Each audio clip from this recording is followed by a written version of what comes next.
Ayun magandang hapon sa inyo mga buddy.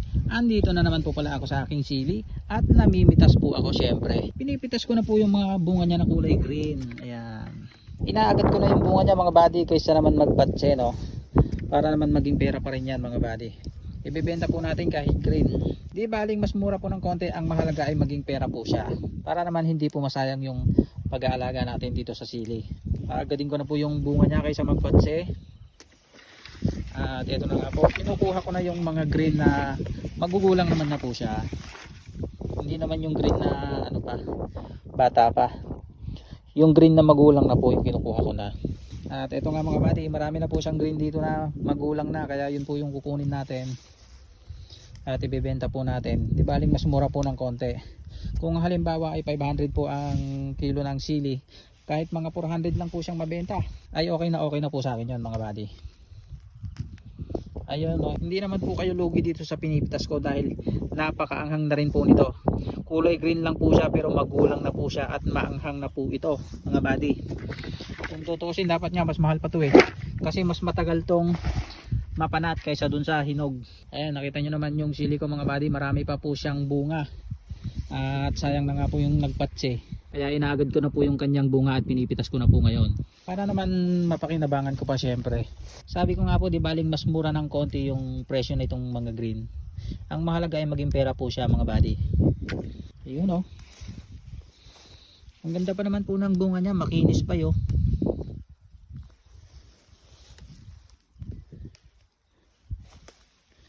Ang mahal na talaga ng sili ngayon mga buddy. Ang balita ko po kahapon ay ang presyo ng sili ay naglalaro sa 300, mayroong 400, mayroong 500. Kasi po nagpost ako ng sili nung isang araw.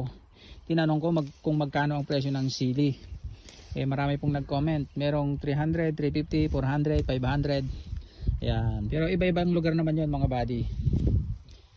Nakita nyo naman mga buddy, 500 ang sili, napakamahal. Grabe. Kung hindi lang pinatsi tong sili ko na to ay talagang marami po akong mapipitas. Ito na nga mga buddy yung napipitas ko. At nakakakalahating timba na ako mga buddy. Pagkano puno ko tong timba na to, meron po tong 3 kilo. Siguro mapipitas ko po ngayon mga 2 timba. Makakapitas po siguro ako ng 6 na kilo. At meron pa po akong pangbukas kung hindi ko po matatapos ito. Kasi hapon na po akong lumusong, namunla kami kaninang umaga. Sa bagay, mas maganda rin po kung may matitira. Para siya po yung ihinog niya, basta wag lang magpapatse. Dito maganda pa yung mga bunga niya dito mga buddy. Hindi na kayo lugi dito mga buddy kasi napakaanghang nitong sili na to kahit kulay green. Tinesting ko nga pong kagabing kanina ay talagang maanghang po siya. Saka sa tingin ko mas maganda pang i-artim to kasi mas mabango po siya kaysa sa pula. Testing nyo rin mga buddy, mag-artim ng siling green. Pero yung magulang na mga buddy, testing nyo at mas mabango po siya pagka inartim nyo. Sa susunod ganyan din yung aartimin ko pagka naubos yung artim ko dun sa bahay. Okay, magkano na po kaya ang sili ngayon mga buddy? Paki-comment naman po. Ang petsa po ngayon ay November 7, 2024. Ay nako, bakit ka naman kasi nagpatse? Sili, ikaw na nga lang yung inaasahan Gawat na po kasi ngayon. Pero marami pa naman pong matinutong sili ko Marami pa akong makukuha kung itong mga natirang hindi nagpatse hindi na magpapatse. Kapag ka nahinog po itong mga to na matitino marami pa rin po. Pero syempre manigurado na tayo mga buddy. Kunin na natin yung mga green na yan kahit hindi pa sila hinog. Ang mahalaga ay magulang na sila at talagang maanghang na po sila. Yun ang ganda ng bunga, ang kinis pa mga buddy, tapos ang laki Napakaswerte naman ng may mga marami pang napipitas na sili Sino po ang may mga napipitas pang sili dyan? Mag-comment nga naman ng mautangan. Charot. Dito sa gawin na to wala namang masyadong patsi yung sili niya Wala naman pong masyadong patsi yung bunga niya dito. Doon lang sa ibang puno. Kaya sana nga po huwag na silang magpatsi para naman sa susunod marami akong hinog na makuha. Kasi halos karamihan mga buddy magulang na po itong sili ko. Ang kulang niya na lang ay maging kulay pula na lang siya. Kung mapipitas ko to lahat mga buddy, mga kadalawang supot pa siguro ako. Marami-rami din yon mga buddy. Kung sa 500 isang kilo. Yung isang supot mga buddy, ano yun 10 kilo. 85,000 na po isang supot noon. Grabe. Ang taas ng sili, ang mahal. Kaya naman swerte po ng may mga siling marami pang napipitas. Napakaswerte nyo, grabe. Ayun na naman yung nakita kong insekto. Ninunot-not niya na naman yung sili ko, yung bunga ng sili ko mga buddy. Ayun siya oh. Ito kaya yung dahilan kung bakit nagpapatsi yung mga sili. Ayun oh. Tumambay na naman siya dun sa patsi. Mariosip kang insekto ka. Ano ka bang insekto ka? Para po siyang ipis na maliit na may mga batik-batik. Ayun oh. Tapos nung pinisa ko yan mga buddy, ang amoy niya parang alitangya. Parang dangaw sa Ilocano. Kapag ka nagpapatsi na yung sili mga buddy, saka lumalabas yung mga insekto na yun napapansin ko pero pagka wala namang patsi, pagka hindi pa panahon ng patsihan, wala naman po yung mga insekto na yun. Nakita nyo naman mga buddy, itong sili ko ang lalaki pa, tapos ang kikinis, ang lalaki ng bunga oh, sulit na sulit. Ang bilis po sanang makapuno dito kung talagang hindi po nagpatsi itong sili ko. Ang bilis ko po sana makapuno. Kung mga 2 supot man lang po sana makakapitas ako dito. Grabe, 10,000 na po yun. Kung sa 500 na presyo mga buddy 10,000 na 2 supot. Grabe.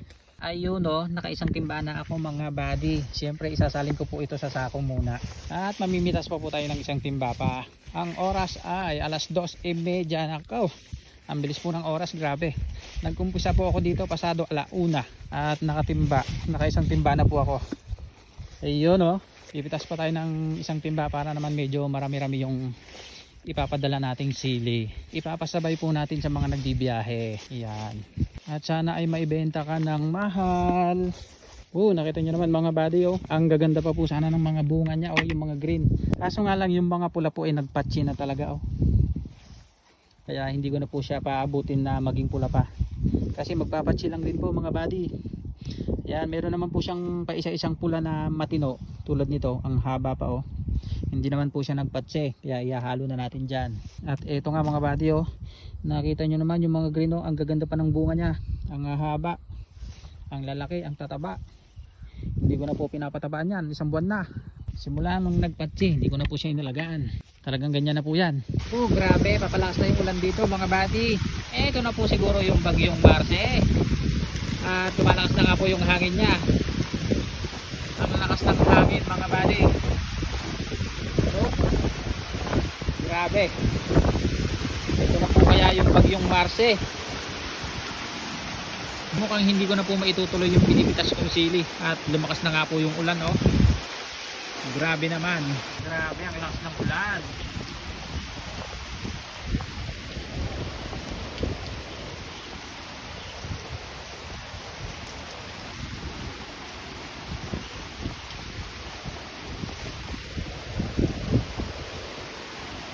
Grabe ang lakas ng ulan.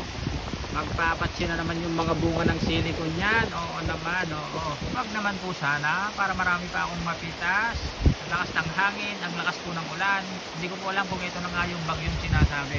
Bagyong Marce. Yan. Ito na nga po yung napitas kong sili mga buddy.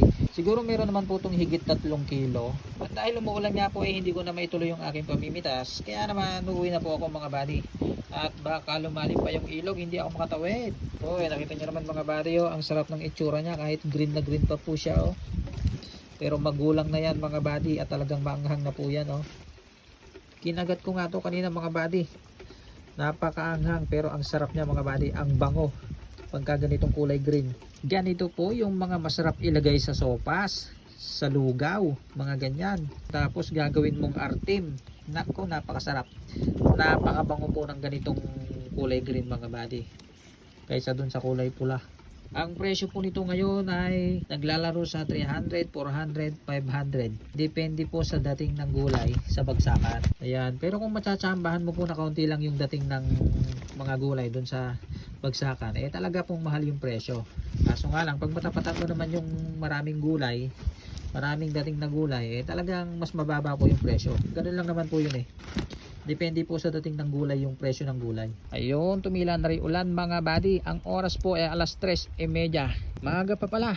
Pwede ko pang dagdagan yung pinitas kong sili. Dadagdagan ko nga pala para maging 5 kilo naman. Para medyo marami-rami naman po yung ipapadala kong sili. Ay nako, umulan na naman. Nadagdagan ko naman po ng konti yung napitas ko. Ay nako, mukhang magtutuloy-tuloy na po yung ulan. Kaya naman uuwi na ako mga buddy. Next time na lang po ulit yung pamimitas ng sili. Baka sa isang araw po ulit ako mamitas dahil magpupunla po kami bukas. Meron na naman nag-aya sa akin na magpupunla. Okay, at dahil dyan hanggang dito na lang muna mga buddy. Maraming salamat. Mag-ingat po tayong lahat hanggang sa muli. Bye bye.